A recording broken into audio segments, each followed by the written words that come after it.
What would happen if the Queen died tomorrow? Queen Elizabeth II has been serving as the Queen of the United Kingdom and 15 other Commonwealth realms for longer than I've been alive, and most likely longer than you've been alive as well. Born on April 21st, 1926 in Mayfair, London to parents George VI and Queen Elizabeth, who at that time were the Duke and Duchess of York, the Queen has certainly been around for quite some time. In 1936, her father took the throne after the abdication of his brother, making Elizabeth II the heir to the throne. She was educated privately and taught how to manage the duties as a royal when she was growing up. In 1947, she married Philip Mountbatten, who was a former Prince of Greece and Denmark. Then only 5 years later, her father passed away, and in 1952, Elizabeth II took the reins and became the Queen as we know her today. Doing some quick math, that means that Her Majesty has been serving under this role for 69 years. All of this makes her the longest lived and longest reigning British monarch, the oldest and longest living current monarch, and longest serving head of state. Basically, she's been around for a really long time. But if you've been keeping track and doing some quick math yourself, you'll realize that that makes the Queen 95 years old. And after earlier this year we saw her husband of 73 years, Prince Philip, pass away at age 99, I don't think it's insensitive to start wondering what life will be like after the Queen passes away herself. Well, let's start with the day of her death, assuming that it would be tomorrow. If, God forbid, Her Majesty was to pass away tomorrow, then the palace would most likely release a statement today or in the hours leading up to her death informing the public. When the Queen's father passed back in 1952, hours before the event occurred, the palace came to the public and said the King's life is moving peacefully towards its close. This also occurred when Queen Victoria passed in 1901,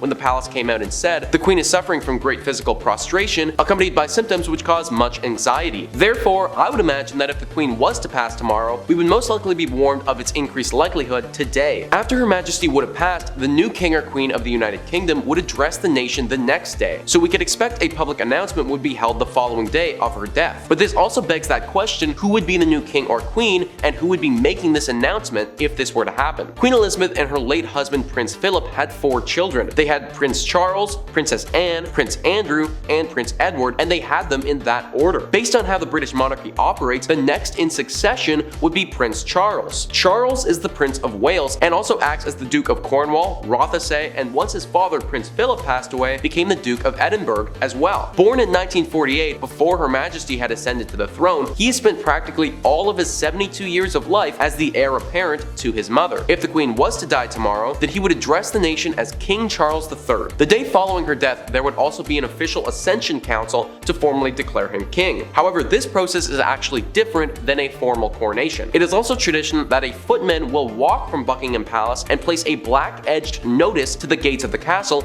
explaining what has happened directly following the death. A wartime radio transmission signal will be activated all over Britain, playing the second studio album Haunted Dance Hall by the British band Sabres of Paradise. This music will apparently signal that a royal has passed. The website of Buckingham Palace will also change right as the news is released. What is now a friendly and inviting website with tabs like events and ceremonies and working for us will turn to a morbid one-page document similar to the notice that was posted on the gates of the palace. If the Queen died tomorrow, that would also likely mean that there would be no work for anyone in Britain either. It is widely rumored that the day she dies, work will be cut short and people will be sent home. This might not just be for Britain either, but could also take place in countries like Canada and Australia too. It should also be noted that the BBC plans to cancel all comedy shows that it has running for 12 days following the Queen's death. This is not some random number of days either. 12 is actually the exact number of days that pass before her funeral, which then brings us to what that funeral might look like. Prince Philip's funeral from earlier this year was certainly unlike the royal funerals we've seen in the past. That was due to COVID-19 not allowing the family to gather fully and have a state funeral, and therefore could only get 30 members of the family and high-ranking officials. I don't believe that's an indicator of how this funeral would take place though. The rules and regulations in Britain have relaxed a lot since Prince Philip's death, and public gatherings are allowed now. During the 12-day mourning period, her body would initially be taken to Buckingham Palace if she isn't already there, and funeral preparations would be made by the Archbishop of Canterbury. After several days at Buckingham Palace, she would then be moved to Westminster Hall, where her coffin would lie for 4 days. After the funeral, it is speculated that she would be laid to rest in St. George's Chapel at Windsor Castle, where her parents are also buried. I should also say that barring any COVID restrictions, this funeral would most likely be the biggest event the United Kingdom has ever staged. An estimated 2.5 billion people watched Princess Diana's funeral worldwide, and it is not unrealistic to expect the Queen's funeral to dwarf that figure. If the Queen died tomorrow, it is also very very likely that the British Stock Exchange and banks would close for at least a day or two. Although this doesn't seem like a long time, it would most likely cost the country several billions of dollars. The stock market as a whole would not crash though, as some people have feared. Because the Queen is 95 years old and her death, although it may not be projected for tomorrow, has been expected for quite some time, the stock market is adjusted to the eventuality of this happening. Typically, the stock market will only take a major hit when something unexpected happens in the world, and the Queen's death does not fall under that category. The British currency would, however, change slightly. Right now, the Queen's face is plastered all over their money, but over the following years, that would change to reflect the new king. Also, even though King Charles would become king right after Her Majesty would have passed, his coronation, that wouldn't take place for roughly another year after her death. Basically, if the Queen was to die tomorrow, the royal family, the United Kingdom, and most likely the whole world would enter into a deep mourning period, but the country would not come crashing down. Plans have been set and procedures are in place to make the transition as seamless as possible. For a lot of us though, the adjustment period would take a lot longer than 12 days. 69 years serving as the Queen is a long time, and a sudden shift, even if it was expected, would definitely take some getting used to. I should also note that flower sales would go through the roof, with people estimating that millions of bouquets would be sent to Buckingham Palace from around the world. So there's also that. But thank you so much for tuning into this video. Let me know in the comments down below what you would do if the Queen died tomorrow. I personally think I might need to take work off and just let it all sink in. Also, please hit the like and subscribe button. I'm your host, Nicholas Playlog, and I'll catch you next time.